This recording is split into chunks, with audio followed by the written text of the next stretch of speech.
The Honorable, the judges of the United States Court of Appeals for the Fourth Circuit. Oyez, oyez, oyez.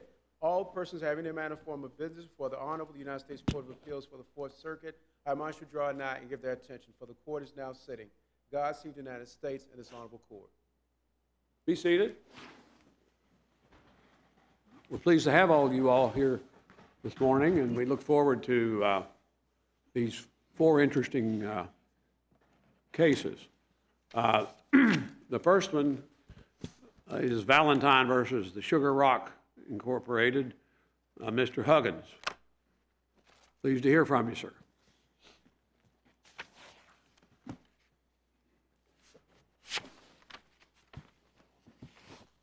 May it please the court, my name is Jim Huggins, and I represent Clifton Valentine, the plaintiff and the appellant in this case.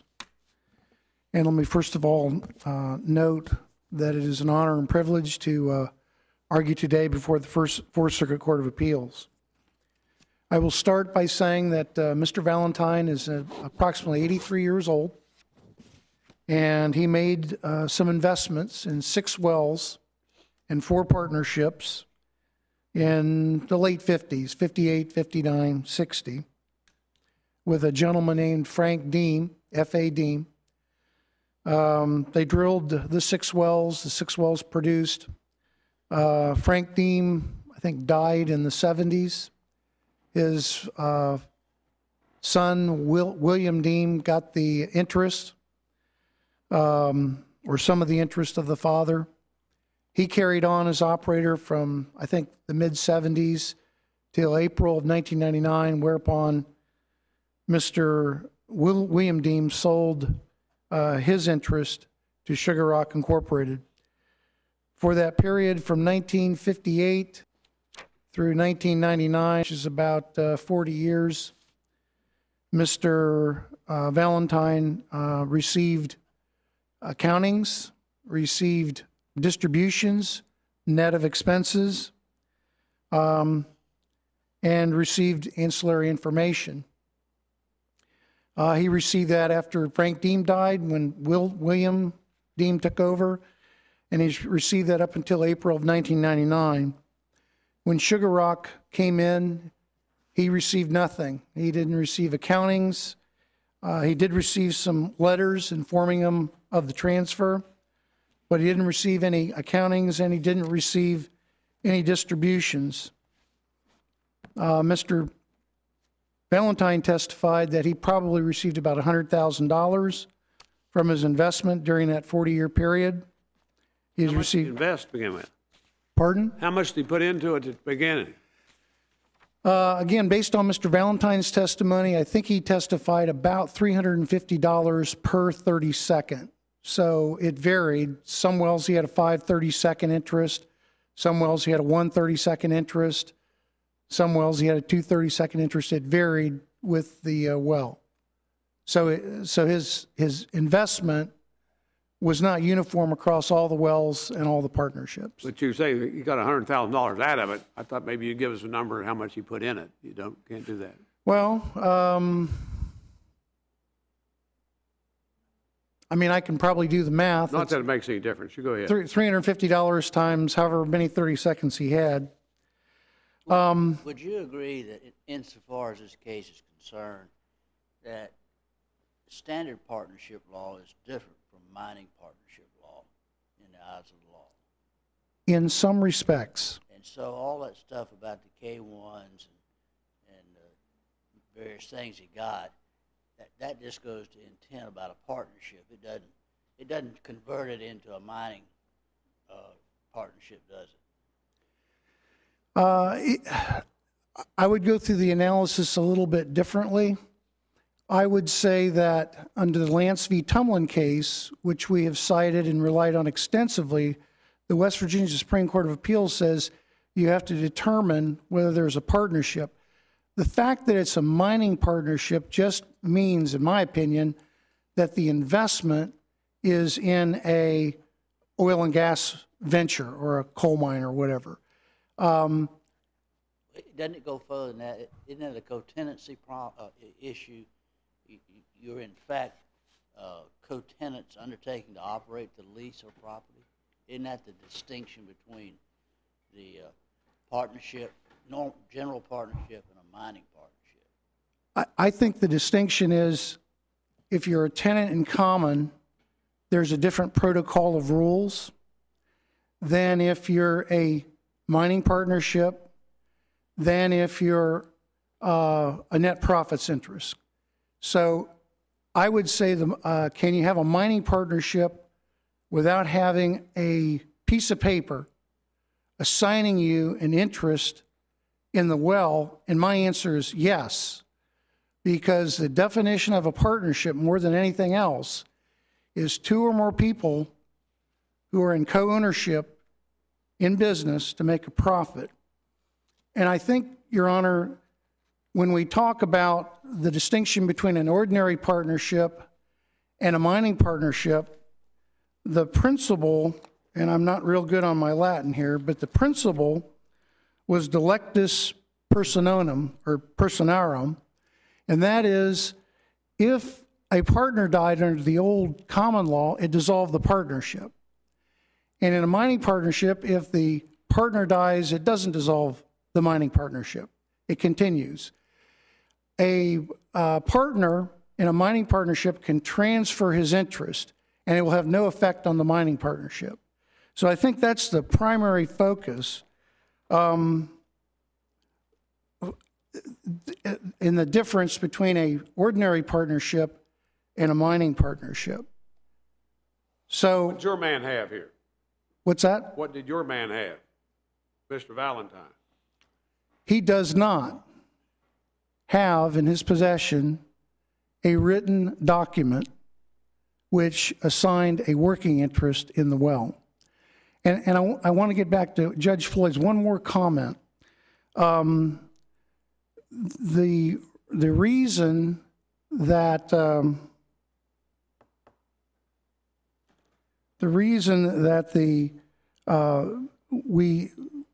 we get into the mining partnership issue, I think, is most of these cases involve are we a tenancy in common or are we a mining partnership? And the two cases that we cited, Lance v. Tumlin, involved a partner who had no piece of paper, and he was sued by the other partner for contribution in the winding up of the mining partnership. And so the argument was made there, well, I don't have statute of frauds. You cannot sue me even though I have because I have no interest in the well. I have no assignment of the lease. The lease is in Lance's name. The plaintiff, you have no claim against me. And the West Virginia Supreme Court of Appeals rejected that. And they said, you are a partner. The other case is that manufacturer's case that we cited, the manufacturer's heating and light case, in which we had, again, a little bit different fact pattern. We had 18 different working interest owners and an operator, and the third-party vendor is suing to recover on the account against the mining partnership and the other 18 or 19 mining partners. The mining partners said, oh, we're tenants in common. We're not a mining partnership. That doesn't cut mustard here. And again, the Supreme Court of Appeals West Virginia rejected that argument and said, you are a mining partner and you are liable, reversed and remanded, I think, you are liable for your proportionate share of that debt to the vendor. So I would challenge the court to think of it in these terms, and I think that the trial court really got lost in the titling issues. The first order of business in establishing whether you have a partnership is, do we have two or more people who co-own property to make a profit? And I think we meet that definition with these facts. Do I have an assignment I do not have an assignment. I probably did have an assignment. I'm speculating. So you say you don't have anything in writing? I don't have anything in writing from Mr. Deem except his son sent a stockholders list, that's what they called it, in 1986. He also has been the beneficiary of the K-1s. And he's on the stockholders list? Yes. Your man's on the stockholders list? Yes, he was, and that's in the record. So we do have that. We also have the course of conduct of the parties. We also have the 2001 lawsuit in which... Sued your man? Yes. And they claimed he was an owner? Yes. Then they dismissed it? Well, I think it was dismissed for want of prosecution. I wasn't Court involved. dismissed it then? Yes. Yes. So what I was going to... What did you say, that's judicial estoppel or something? Yes. They alleged it? Yes. The allegations that were made... You have to be to win. What kind of an owner you got to be to win? What's the Well, agreement between you and the other side on that? it matters to us how it's classified, Your Honor. Pardon? It matters to us how the interest is classified. Okay. You know, am I a tenant in common? I don't think I am a tenant in common, because if I'm a tenant in common, I can partition it and get on with it. I've got something more than a net profits interest. A net profits interest does not involve an ownership interest at all. I think I do. I bought something. My client bought something in 1958 and 59. He bought something. He bought an interest in a well. He's testified he bought an interest in the lease. So that leaves me with the partnership. The operator, Sugar Rock, William Deem, Frank Deem, had some operational rights. In the state court action, we are taking the position and have taken the position to be consistent here that Mr. Valentine is not involved in that, that we have partnerships, we have mining partnerships, we have mining partners. And by the way, we've gotten that before the court. The circuit court has ruled that these other people are mining partners and these are mining partnerships. And now we have just recently adjusted so that we have all the parties who are minority partners as plaintiffs, every one of them, except Mr. Valentine, who originally was a party. And so what we're left with is the case is now turned into exactly what we told Judge Keeley would happen. We are now seeking the plenary relief of dissolution of the mining partnerships, winding up of the mining partnerships. Why? Because we have not received any profit or any distribution since 1999, the appointment of a receiver, and a declaration of exactly what the partnership property entails. So that's ongoing. Hope I answered your question, Judge Floyd. I don't know if I did. Well, you know, I'm assuming you think Judge Keeley was wrong when she wrote that she agrees with you that you don't have to have a partnership agreement in writing. But she goes on to say what is required is that you have an interest in the property, which you indicate you don't have. We have an interest in the property as any other partner does. We have the same interest as any other. We have the same interest as Sugar Rock has. The titling issue is not dispositive of the issue of the mining partnership. And I'll explain that maybe in my rebuttal. Thank you, Your Honors. Thank you, Mr. Huggins. Mr. Lawrence?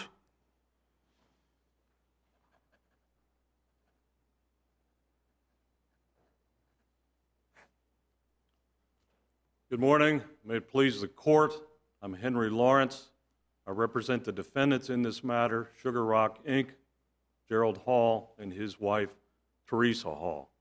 We come before the court today asking that the court affirm the lower court's ruling, both as to summary judgment, where Judge Keeley ruled that under West Virginia law, absent an ownership in the property, one may not be a mining partner. We also ask the court to affirm her ruling where she denied the motion to dismiss filed by Ms. Valentine on the eve of dispositive motion filing. Two issues before the court. First is, did the trial court properly grant summary judgment where Mr. Valentine admitted that he had no ownership interest in the property, that being the leases and the wells? The second issue that's before the court deals with the motion to dismiss. Judge Keeley determined that it would be unfairly prejudicial to the defendants for the case to be dismissed after pending for 1 year and full development, close of discovery, and the briefing. Factually, the development of this is significant from the standpoint of how old these wells are and exactly how Mr. Deem, Mr. F.A. Deem, entered into these transactions. Mr. F.A. Deem went out and obtained a number of leases for oil and gas rights in Ritchie County back in the 1950s.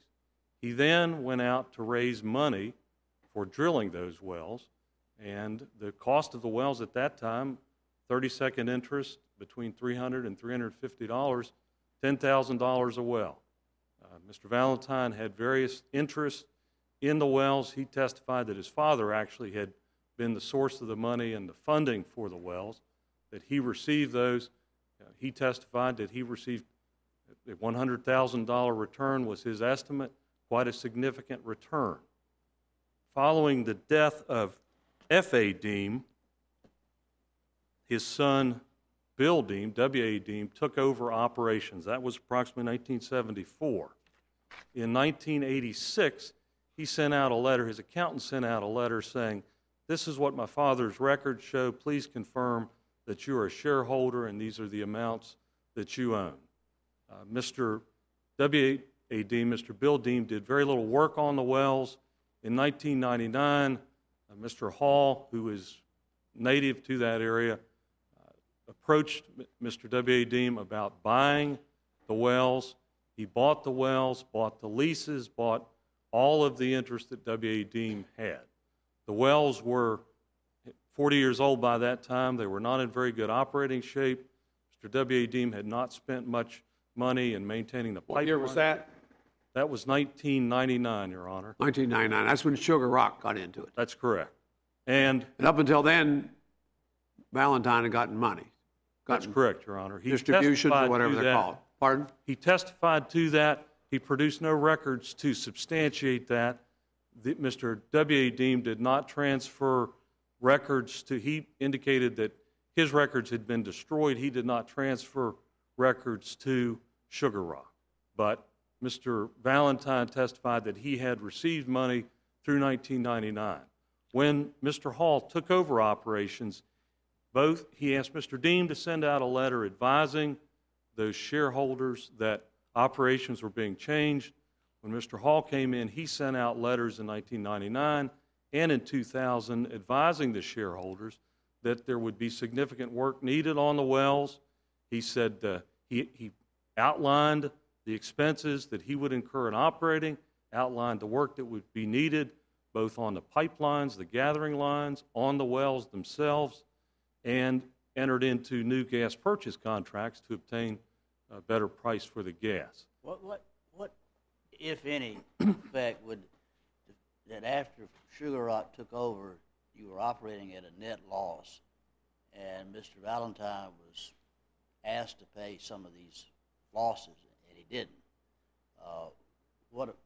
And I guess it's to follow up on Judge King's question about judicial estoppel. Was that raised below?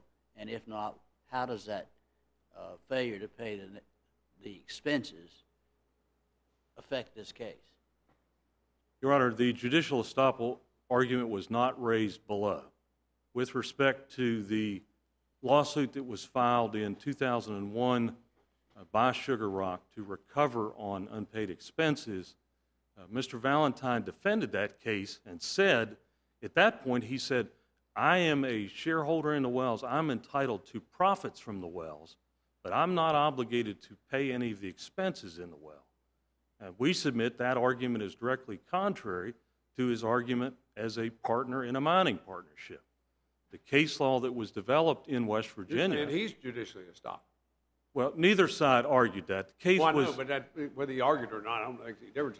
It's a legal theory or something here. correct. Sugar Rock. That both of you got something to stand on. He put in money in 1958 and 59. If that's believed, under your position, he didn't get anything for it. He received Nothing. he received payments for 40 years from the wells. And then under your theory, his interest dissipated in 1999 when you bought it. If any interest existed at all, Well, he had to have, if he put money in, unless we ripped him off, he got something for it. we contended. He says he bought the number of 30 seconds in these 6 wells or whatever they were, $350 a piece. He put up money and got some interest in these wells. And your position is he didn't get anything, I guess. Your Honor, he's a shareholder, working interest owner in the wells. He continued to receive the K1s So for you're the saying, years. and when you bought it from Deem, that was the end of his interest? By not contributing in 2000, 2001, when there was assessment for work done on the He wells, withdrew, is that what it was? his failure to contribute resulted in the forfeiture of his interest. Oh. All right, he failed to contribute in 2000 and 2001 and forfeited his interest. That's correct. So you don't claim he didn't ever have an interest. You say he had one and forfeited it. That's partially correct, Your Honor. We submit that he is not a mining partner. And the significance of that, what this whole case turns on, it's not been raised, at least in argument yet, what this case turns on is not so much the ownership interest in the wells. The case turns on the ownership interest in the leases. The significance of the leases is because back in the late 2000 period, 2009, 2010, 2011, when this lawsuit was filed, horizontal drilling began in the Marcellus and Utica shales. And the practice, the value of leases that were held by production, such as this lease, increased dramatically. There were signing bonuses, $5,000 an acre, where there previously were no signing bonuses being given for assignments of the deep rights. And that's the reason, we submit that's the reason for the litigation. There is an argument of an ownership interest in a well, but the significance of this litigation relates to the ownership interest in a lease.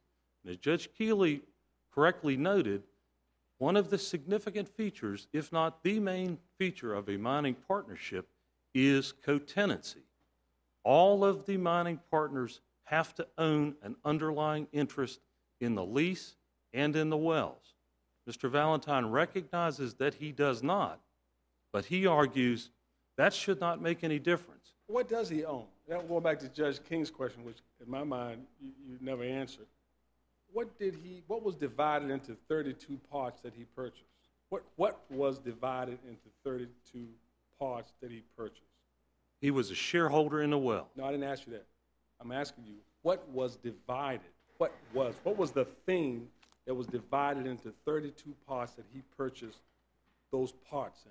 The right to participate in the investment in the well, to share in the proceeds, and to... From the lease, right? Production leases? No, Your Honor, not The from the well? lease, from the well.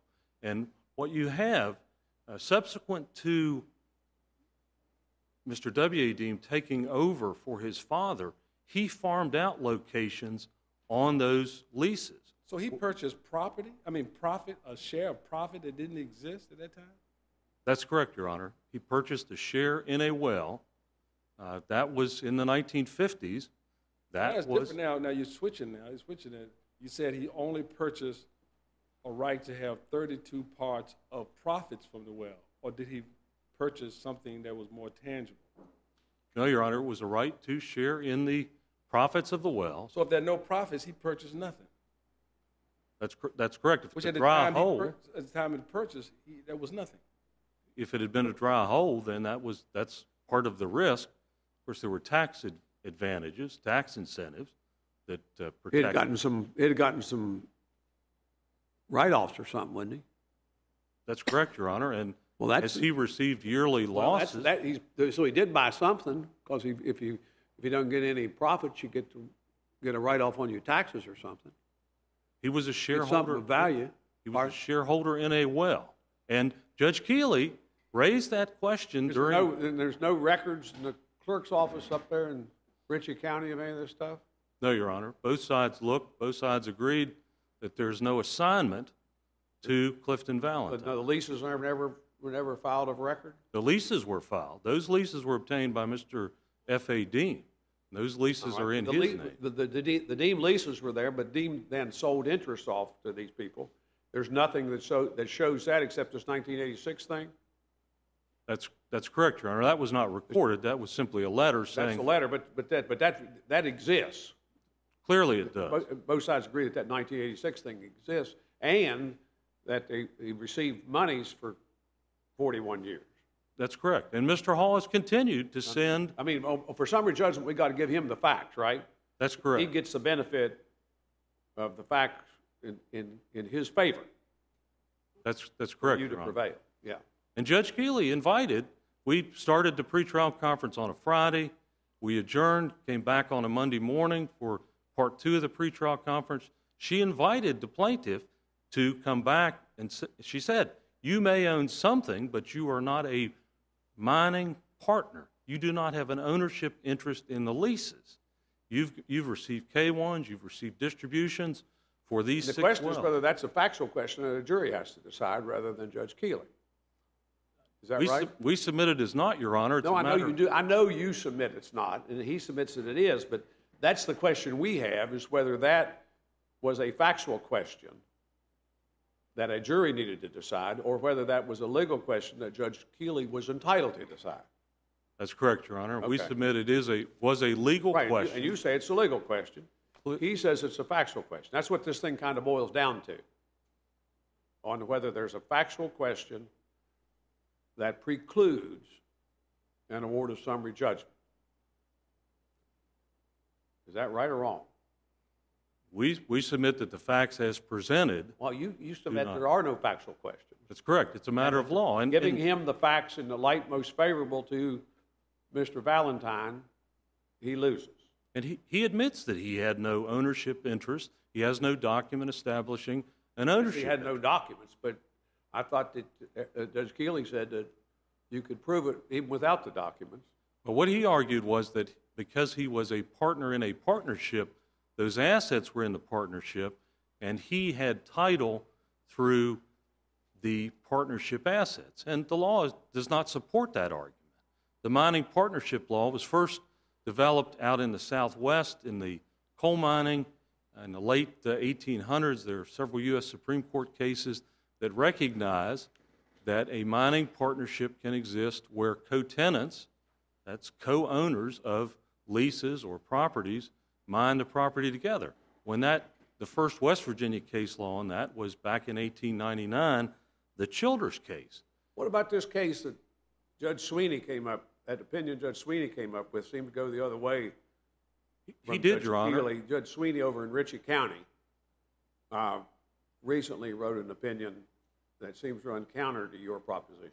It's directly counter, Your Honor. He disagreed with Judge Keeley. He said that he was aware that the case was... And this is a state law issue. And you say it's not good because it's a circuit court, and it's an interlocutory order and it hadn't been appealed yet. But it is counter to Judge Keeley. Is that right? It is, Your Honor.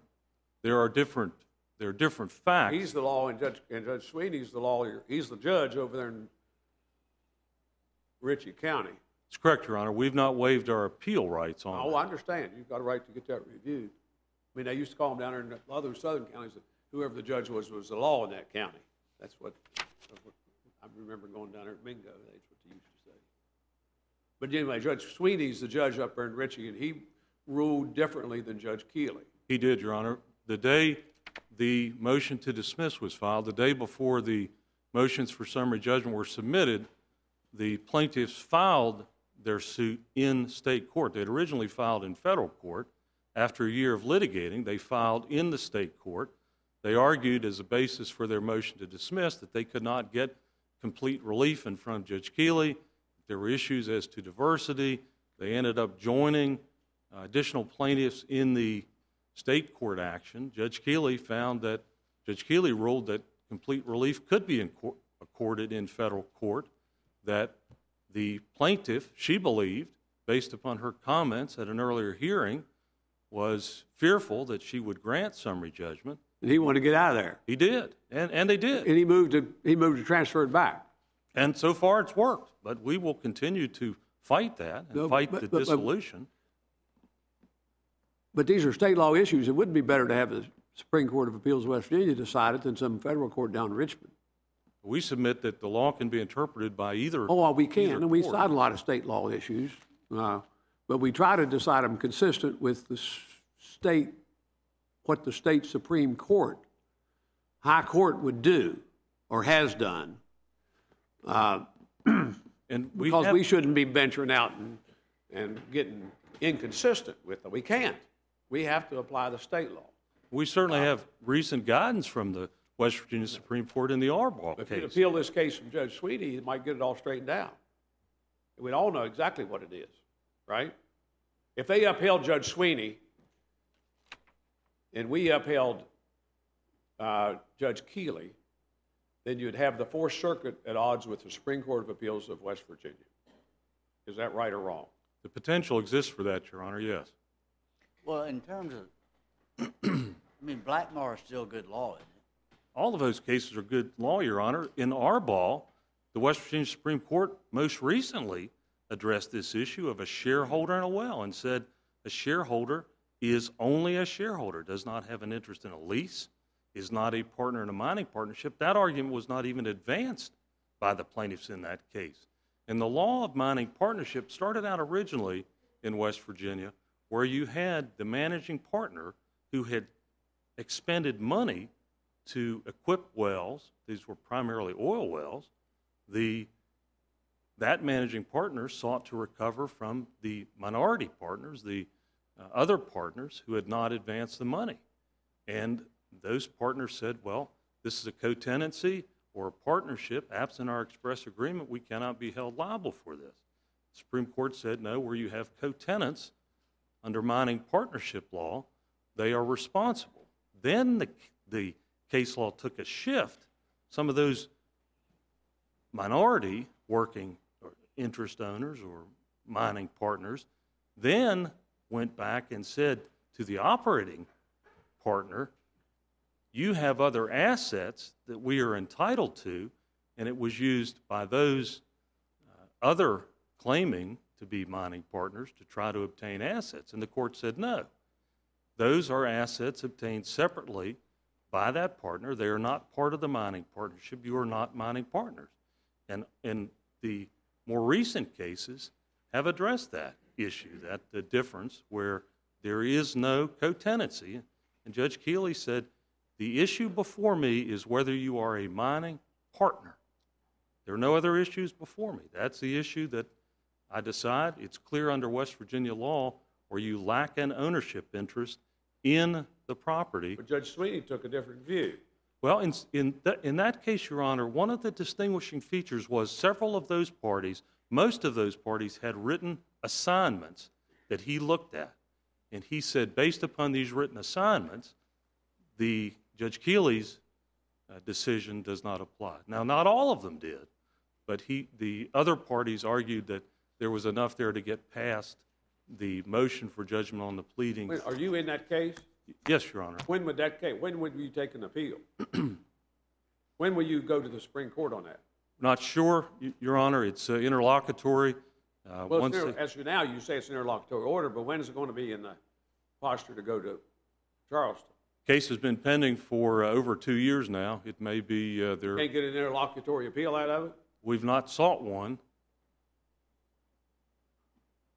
See that my time is expiring. Well, you go ahead and answer questions if we have any. I'm just asking for the timing, if you know when that case might go up. You don't know. We don't anticipate for another year at least.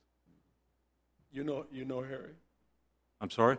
you're in no hurry to do that.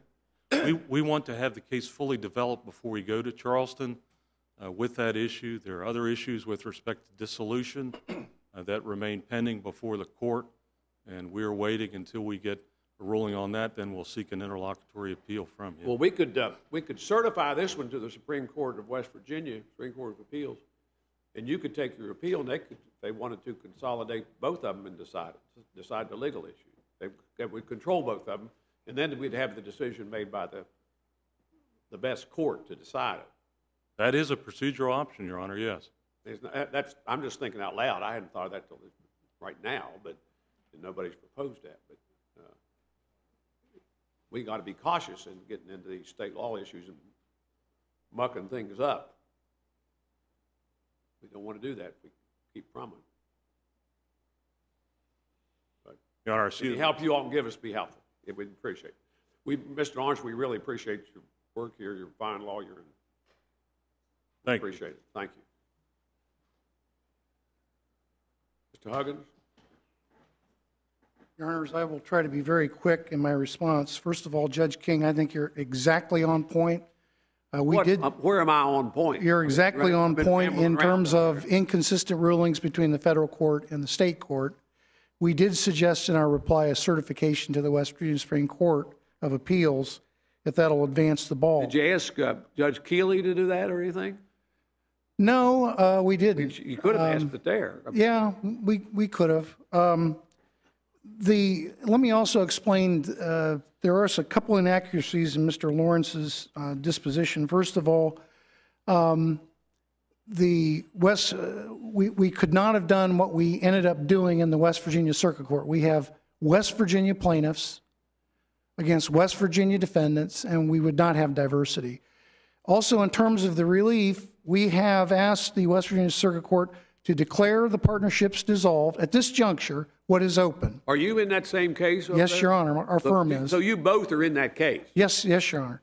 So you know exactly what, you know. Yeah, and in that, I know about what we're talking about. And in that case, you're exactly right, and Mr. Lawrence is exactly right. Judge Sweeney is diametrically ruled opposite of Judge Keeley. Well, does the fact that there were written assignments in that case? For some of the plaintiffs did not have written assignments. And Judge... Well, that would go to the degree of evidence, wouldn't it? Well, there are no assignments. That's the Clifton Valentine fact pattern. There are no assignments to some of the partners who are declared to be mining partners in the mining partnerships.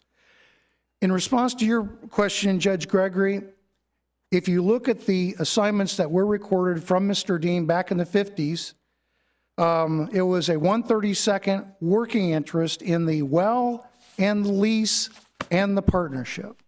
A 1/32 working interest in the well, the lease, and the partnership. Thought so too. It wasn't just profits. Yeah, it wasn't just profits. Yes, that is correct. Where are you reading from?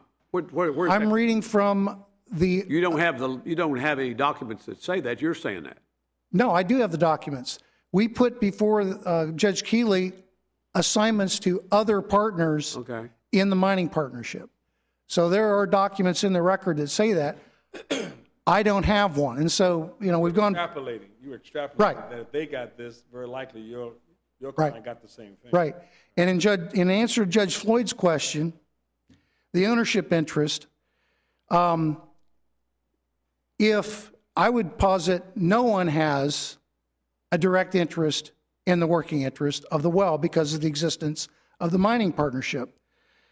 If you think about it, if Frank A. Deem had transferred 100% of the, let's say, the IAMS oil lease to the IAMS oil partnership, and then dribbled out assignments in the partnership to the partners, would there be a mining partnership?